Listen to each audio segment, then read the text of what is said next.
Continuing on with money issues, there's been a lot of discussion lately, a lot of people pushing for some kind of city action in the downtown area, and we define the downtown area as the Mesquite and Sand Hill Boulevards. Mm-hmm.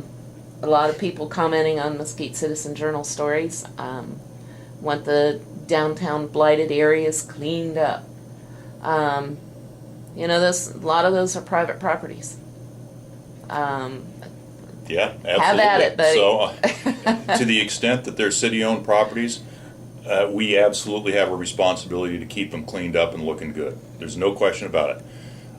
But we have unless they're breaking an ordinance, the homeowners or the property owners, are in violation of any ordinance or statute, we have no right to tell them what to do. And then it gets to, property rights is a big deal. If you own the property, it's your property.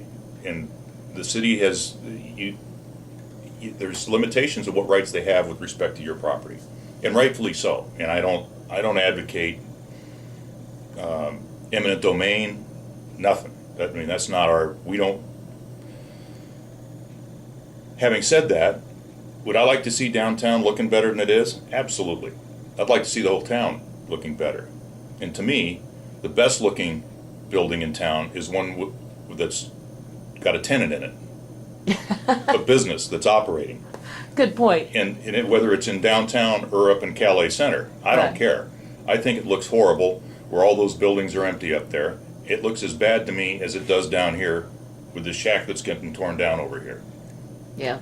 I don't hold downtown, there's no special place in my heart for downtown. I think it's a series of individual property owners who've had an ample opportunity over the last 100 years to do something productive with their property and have chose not to.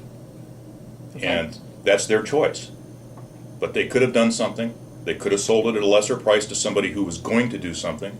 They could sell it at a price today where somebody else could build something and put a business in and make it work if the price is right. But they're not selling, they're not improving, they're not fixing. So I don't have any. Why help them? Why would we help them as opposed to help the person who owns the building up here on Calais or Pioneer or out somewhere else? Mm-hmm. Why are they special? Other than the fact that it's downtown. Well, there's a quaint notion that we are cobblestone street with old brick buildings that was downtown and all these thriving businesses. Well, you know as well as I do. The Polar Freeze, Harley's Garage, John's Diesel, Napa, L&M Welding, all great businesses when they were in business, and L&M still is, no question about it, and John's Diesel still is, and that's great, and I'm thrilled to have them. But I'm just saying, that's the businesses. This wasn't downtown Portland with a cute little it's not that. This is not Mesquite. It never was Mesquite. Right. And so, anyway, I think I've said enough. I would love to see something happen that would create synergy downtown, but it's going to be the private sector that does it. It's not going to be the government. We don't own that much land. So you don't advocate spending, or do you? I shouldn't. Do you start advocate? With a negative. Yeah, that's right. Don't start with the assumption I know what you're thinking. Exactly. Do you advocate using redevelopment agency dollars to help these people?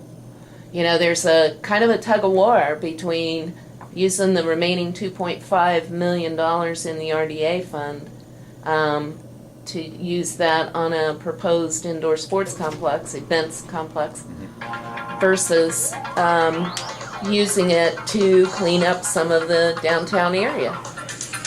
Well, the difference is that using that, two things. Yes, I am in favor of the RDA as it is today with the little limitations on matching funds for signage and for facades and for some building improvements and so forth in the downtown area. Okay. I'm not sure why that was necessary to be limited to the downtown other than I guess it was. I think that's the way the tax structure was set exactly, up. When it was first initiated. So right. It is what it is, and I'm fine with that. I have no issue with that. as far as spending the $2.5 million on, whether it's the event center, which I am a proponent of, but if it's not funded, it can't get built. So make that very clear. I'm not an all-in on this. It's a qualified support. Okay. Yeah, we're going to talk a little bit more about that in a minute. So. But on the other hand, do I want to just spend $2.5 million? And how do you spend it? I mean, what do you do with it? I mean, do you give it to the homeowners who have decided that they didn't want to do anything on their own? They've held out long enough that finally the government's going to help them improve their land and make money? Good question. Why would we do that? I mean, why are we obligated to do it? Why would we want to do it? And why them and not somebody else that owns property in town? Good questions. So I have a hard time with that. Okay. If whoever bought this corner down here wants to build something there, build it. And they will when it's economically feasible. Right. But for us to give them a couple $100,000 to seed it, I don't know. Why? And why not give it to the guy that's got the land further down, or the guy that's got the land further down, or the wherever?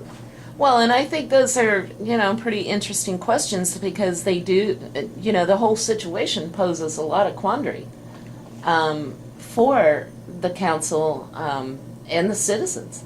Yeah.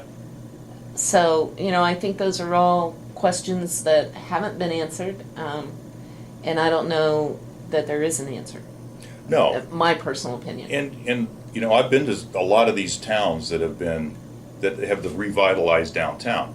Now, I can't tell you if there was government assistance in a lot of these. I lived in New York. I've spent a lot of time in Portland, in Seattle, some of the downtown areas. They were blighted. I mean, there's no question about it. Mm-hmm. The warehouse district in Portland is a phenomenal little area now with nightclubs and dining facilities and apartment lofts and stuff. Private developers did it. Well, and we have kind of that same situation going on right now with Las Vegas downtown, Fremont Street area, those kinds of things. There's, if I remember right, it's a little bit of combination of both. There's a lot of city dollars went into that area, but there was a lot of private development also. And it's still blighted. So, how much have we fixed? We fixed where exactly the government money went, but the things right around it are still blighted. Mm-hmm. So whatever there's the other argument. What makes us so smart that we're going to do the right thing? Because the Fremont Street, right or wrong, good or bad, I don't know. I mean, I don't know. But it didn't help the landowners that are 2 blocks off Fremont Street.